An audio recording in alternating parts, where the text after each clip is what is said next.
অনেকেই মনে করে প্রতিবন্ধীরা মনে হয় স্ত্রীকে সুখ দিতে পারে না, এবং আমিও প্রথমে তাই ভাবতাম। কিন্তু বাসুরঘরে আমার চিন্তা ভাবনা বদলে গেল। বাসুরঘরে যখন আমার স্বামী এলো, আমার দেখলাম এক বড়কে 12 ইঞ্চি লম্বা হবে এবং অনেক মোটা গোড়ার মতো। আমি ওদেরকে বলতেছি যে আমার কষ্ট হচ্ছে, আমাকে ছাড়ো প্লিজ। ওরা অমানুষের মতো কাজ করতেছে। একটা কুকুর যেমন একটা মুরগি পেলে চিড়ে খায়, আমার মনে হচ্ছিল ওরা এরকম ভাবে আচরণ করতেছে। আমার স্কুল লাইফ থেকে কলেজ লাইফ পর্যন্ত একটা ছেলের সাথে রিলেশন হয়। ও আমার বয়ফ্রেন্ড। ও আমাকে খুব ভালোবাসতো, আমিও ওকে খুব ভালোবাসতাম। এক পর্যায়ে মনে হয় আমরা দুজন দুজনের আত্মা, আর আমরা দুজনে কখনো কোথাও বের হইনি ঘুরতে যাওয়ার জন্য, বেড়াতে যাওয়ার জন্য। ও আমাকে অনেকবার রিকোয়েস্ট করেছে, আমি কখনো ওর সাথে যাইনি। এমন করতে করতে 2 বছর হয়ে যা। 2 বছর পর একদিন আমাকে খুব রিকোয়েস্ট করে, তো দেখো তোমার সাথে আমার 2 বছরের রিলেশন, আমরা কোথাও আজ পর্যন্ত ঘুরতে যাইনি। তো আমি তোমারে রিকোয়েস্ট করতেছি, তুমি আমারে একটা দিন সময় দাও, জাস্ট আমরা ঘুরে বেড়ে তখন চলে আসবো। তো আমাদের এতদিনের সম্পর্ক, ওকে আমি খুব ভালো জানি, আর ওও আমাকে খুব ভালো জানে। ওর কথাটা ফেলে দিই কিভাবে? বাড়ি থেকে বের হওয়া তো মুশকিল। মায়ের কাছে কৈফত, বাবার কাছে কৈফত, জবাবদিহি করতে হয়। নিজেকে একটা অপরাধী মনে হয়। তবুও সেদিন ওর কথা রাখতে গিয়ে মা বাবাকে মিথ্যা কথা বলে বের হয়েছি। ও আমাকে বলছে, তুমি যদি আমাকে একটা দিন সময় দাও, একটা দিন সময় না দাও, তাহলে তোমার সাথে আমি ব্রেকআপ করে দেব। তো বাধ্যতামূলক আমি আমার ফ্যামিলিকে বলছি যে আমার বান্ধবীর বার্থডে আছে, বান্ধবীর বার্থডেতে যেতেই হবে, তোমাদের না বলে তো কোনো জায়গায় যাই না। তো তখন মা আমাকে বলল, যাবি যা, সমস্যা নাই, কিন্তু সময় থাকতে চলে আসিস, তোর বাবা যেন রাগ না করে। ঠিক আছে, আমি আমার মায়ের কথা মতো বের হলাম। তো ঘোরার সময় কি আর বলে সময় আসে নাকি? ওর সাথে ঘুরলাম, বিভিন্ন জায়গায় ঘুরলাম, পার্কে ঘুরলাম, ফুচকা মুচকা খাইলাম। তখন ঘোরাফেরা শেষে রেল লাইন দিয়ে হাঁটতে হাঁটতে বাড়ির দিকে রওনা হইলাম। তো রেল লাইনে তো কোনো গাড়ি ঘোড়া চলে না। হাঁটতে হাঁটতে রাত হয়ে যায়। প্রায় সন্ধ্যার পর একটাই পথ। আমাদের সামনে কিছু বাজে বকাটে ছেলেরা বসে আড্ডা দিচ্ছিল। আমরা পাশ দিয়ে যাচ্ছিলাম। তখন ওরা মজা করে বাজে বাজে ধরনের কথা বলতেছিল। কেউ বলতেছিল মালটা কি খুব ভালো, দেখতে খুব সুন্দর। কেউ বলতেছিল খাইতেও খুব মজা। এরকম বিশ্রী বিশ্রী কিছু কথা বলতেছিল। তারপরে আমার বয়ফ্রেন্ডেও বলতেছে যে একাই খাবি না আমাদেরকে বাগ দিবি। তখন তখন আমার বয়ফ্রেন্ড আমাকে বলে কি বলতেছো ভাইজানরা, তোমরা তোমরা যা ভাবতেছো আমিও তার পিছে যুগ দিয়ে বলতেছি, ভাইয়া আমরা বাজে ছেলে মেয়ে না, আমাদেরকে বাজে কথা বলবেন না, আমরা ঘুরতে এসেছি, জাস্ট এটুকুই। তখন ওরা বলতেছে হ্যাঁ ঘুরতে এসে তো যাবে, চলে যাও, কিন্তু আমাদেরকে একটু খাওয়াইয়ে যাও। এরকম কথা বলে উঠলো।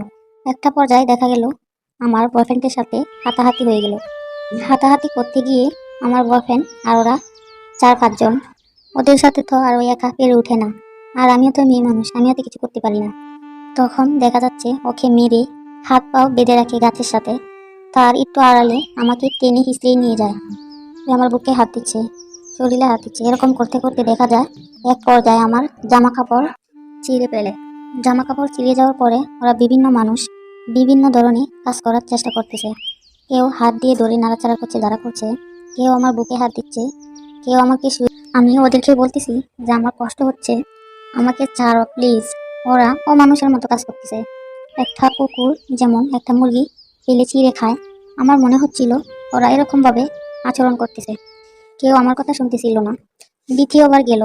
তো এরকম করতে করতে প্রায় শেষ রাতের দিকে তখন ওরা আমার সাথে এরকম করতেছিল, ছাড়তেছিল না। আমি এরকম ভাবে ওদেরকে রিকোয়েস্ট করতেছি। ওরা একসাথে দুজন দুজন করে কাজ করতেছে। তখন একটা পর্যায়ে কেউ মুখে, কেউ বুকে, কেউ নিচে, এরকম করে আমার খুব ক্লান্ত লাগে, দুর্বল হয়ে পড়লাম। ওরা কোনো আমার কথাই শুনলো না, শুনতেও চাইলো না। ওরা এরকম কুকুরের মতো কাজ করতে লাগলো। আমি একজন মধ্যবিত্ত পরিবারের মেয়ে। আমার বাড়ি গ্রামে, ময়মনসিংহের জামালপুর। যারা ময়মনসিংহের চিনেন তারা কমেন্টস করবেন। গ্রামের মধ্যেই আমার জন্ম, গ্রামের মধ্যেই আমি থাকি এবং গ্রামের মধ্যেই আমি লেখাপড়া করেছি। আমি মেট্রিক পাস করেছি। আমি যখন মেট্রিক পাস করি তখন আমার বিভিন্ন জায়গা থেকে পাত্র আসে দেখার জন্য। আমি দেখতে শুনতে খুব সুন্দরী ছিলাম, যার কারণে প্রতিদিনই 2-3জন পাত্র আসতো। কিন্তু আমাকে দেখে পছন্দ হলেও সবাই যৌতুক চাইতো, যার কারণে বিয়ে হতো না। যারা জামালপুর আছেন তারা জানেন জামালপুরে যৌতুক কতটা বেশি প্রচলিত। এখানে প্রত্যেকটা মেয়েকে বিয়ে দেওয়ার জন্য যৌতুক দিতে হয়। জামালপুরের ছেলেদের ডিমান্ড বেশি, যার কারণে একদিক থেকেও ঠিক হলে আরেক দিকে ঠিক হয় না। কোনো জামাই চা মোটরসাইকেল, কোনো জামাই চা 1 লক্ষ টাকা, আবার কোনো জামাই চা ঘর ভরে পানি চা। এত কিছু দেওয়ার সামর্থ্য আমাদের ছিল না, তাই অনেকগুলো বিয়ে ঠিক হলেও পরে ভেঙে যায়। কিন্তু তখন আমার খুব খারাপ লাগতো। তখন মনে মনে চিন্তা করতাম, আমার কি বিয়ে হবে না? এভাবে প্রায় আমার 25 বছর হয়ে গেল। তারপরেও আমার বিয়ে হলো না। চারিদিক থেকে নানান জনে নানান কথা বলে, অপয়া ও লক্ষ্মী, ওর বিয়ে হবে না, ও কপাল পোড়া। এসব কথা শুনতে শুনতে আমার মনটাই খারাপ হয়ে যেত। কারণ কেউ যদি কোনো কথা বলে তাহলে তো কারো মুখ আটকানি যায় না। আর তারা তো সত্য কথাই বলে। জামালপুরে বেশিরভাগ মেয়ে বিয়ে হয় 15 থেকে 16 বছরের মধ্যে। সেই জায়গায় আমার বয়স 25 হয়ে গেছে। আমার বান্ধবীদের বিয়ে হয়ে গেছে অনেক আগে, তাদের ছেলেমেয়েরাও অনেক বড় হয়ে গেছে, কিন্তু আমার বিয়ে হয় না। লোকে তো বলবেই, এটা বলারই তো কথা, কিন্তু আমি কি করব? তখন আমি মনে মনে একটা প্ল্যান করলাম। আমি যে দিক দিয়ে স্কুলে যেতাম, আমাদের বাড়ি থেকে একটু দূরে একটা প্রতিবন্ধী ছেলে আছে। তার একটা পায়ে একটু সমস্যা। ছেলেটা অনেক সুন্দর, সব দিকেই দেখতে স্মার্ট, কিন্তু পায়ে একটু সমস্যা, অর্থাৎ একটু ল্যাংড়ায় ল্যাংড়ায় হাঁটে। তখন ওই ছেলেটা স্কুলে যাওয়া আসার পথে আমাকে অনেক চিঠি দিত, এবং সে আমাকে অনেক ভালোবাসে, আমি সেটা জানি।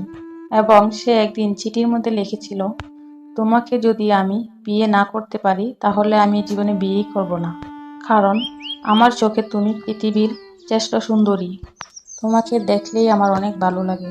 এবং সে একদিন চিঠির মধ্যে একটা গানও লিখেছিল। আমি গানটা আপনাদেরকে একটু গেয়ে শোনাচ্ছি। নিঃশ্বাসে তুমি, বিশ্বাসে তুমি, শয়নেও তুমি, স্বপ্নেও তুমি, তুমি তুমি তুমি, শুধু যে তুমি। আকাশে চাঁদ হাসে সে তো তুমি, ঝিকিমিকি তারা জ্বলে সে তো তুমি, পোড়ালেও পোড়াবে না সে তো তুমি, আধারে জোনাকে জোনাকিটা সে তো তুমি, তুমি তুমি তুমি, শুধু যে তুমি। এখন এই গানটা আমার খুব মনে পড়ছে। মনে মনে ভাবলাম, ও তো আমাকে অনেক ভালোবাসে, তাহলে আমি ওকেই বিয়ে করব। সে তো আমাদের কাছে কোনো যৌতুক চায় না, আমাকেই চায়।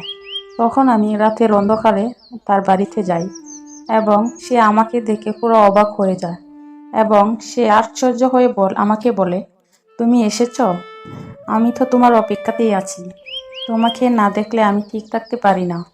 তুমি তো মেট্রিক পাশের পর এদিকে আসো না, তোমার সুন্দর মুখটাও তো আমি আর দেখতে পারি না। আমি বললাম, আপনার এসব কথা রাখুন, এখন আবেগের সময় না। আমি যা বলছি আপনি শুনুন। আপনি কি আমাকে ভালোবাসেন? আপনি কি আমাকে বিয়ে করবেন? সে আমার এসব কথা শুনে বলল, তুমি কি কি কি বলতেছো তুমি? আমি কি সত্যি শুনতেছি নাকি? তোমার ডায়লগ বন্ধ করো, তুমি কি শুনতেছো না আমি কি বলতেছি? তখন আমি বললাম, তুমি যদি বিয়ে করো তো চলো কালকে আমরা বিয়ে করব। তখন পরের দিন মা বাবাকে মিথ্যা কথা বলে তাকে জামালপুর কাজী অফিসে নিয়ে বিয়ে করে ফেলি। এবং বাড়িতে যখন আসি তখন এই কথার জানাজানির কথা তো আর বাকি নেই। কারণ একটা কথা আছে না, আকাশে চাঁদ উঠলে কি আর দেখে রাখা যায়? এবং নেগেটিভ কথা খুব তাড়াতাড়ি ছড়ায়। আমার ক্ষেত্রে তাই হয়েছিল।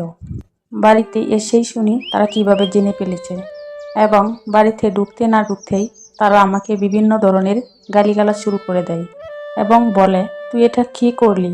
তুই একটা ল্যাংড়া ছেলেকে বিয়ে করলি? আমি তখন বললাম, তো কি করব, তোমরা তো আমাকে বিয়ে দিতে পারছো না। কেন, বিয়ে কি তোকে দিব না? তার জন্য কি উগারের খুঁটি বানিয়ে রাখবো? আমরা তো যৌতুকের টাকা ম্যানেজ করতেছি, না হলে ঋণ করে হলেও তো তোকে বিয়ে দিব, ক্ষেত বেচে হলে তো তোকে বিয়ে দিব। তখন আমি বললাম, মা, আমি তোমাদের সংসারে আর বোঝা হয়ে থাকতে চাই না।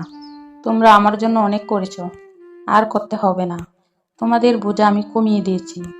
তখন মা বাবা আমাকে দেখে বলল, মা, তুই আমাদের মুখে চুনকালি মেখে দিলি। তোর কাছ থেকে এটা আমরা আশা করছিলাম না। তখন বললাম যে মা, আমি তোমাদের মুখে চুনকালি মাখবো না, আমি আমার স্বামীকে নিয়ে ঢাকা চলে যাব।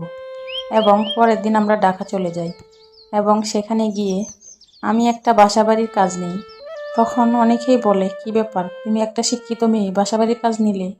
কিন্তু আমরা তো ঢাকায় গিয়েছিলাম একদম নিঃস্ব অবস্থায়, তাই প্রথমে তো আর কোনো চাকরি পাওয়া যায় না। তাই আমি একটা বাসাবাড়ির কাজ নিই এবং আমার বাসার মালিকটাও খুবই ভালো ছিল এবং তারা আমার সমস্ত কথা শুনে তাদের যে দারোয়ানের রুমটা আছে আমাকে সেখানে থাকতে দেয় এবং আমি আমার স্বামীকে নিয়ে সেখানেই ছিলাম। এবং এ বাড়িতে আমি 2 বছর কাজ করি। 2 বছরে প্রায় আমি 3 লাখ টাকার মতো জমিয়েছি। তখন আমার স্বামীকে আমি ছোট্ট একটা দোকান দিয়ে দেই এবং সে খুব ভালোভাবেই এখানে ব্যবসা করে। এবং আমার স্বামী রাতের বেলাও ভালো চালাতে পারে, দিনের বেলাও ভালো চালাতে পারে। অনেকেই মনে করে প্রতিবন্ধীরা মনে হয় স্ত্রীকে সুখ দিতে পারে না, এবং আমিও প্রথমে তাই ভাবতাম। কিন্তু বাসুর ঘরে আমার চিন্তা ভাবনা বদলে গেল। বাসুর ঘরে যখন আমার স্বামী এলো, দেখলাম 1 বড় থেকে 12 ইঞ্চি লম্বা হবে এবং অনেক মোটা গোড়ার মতো।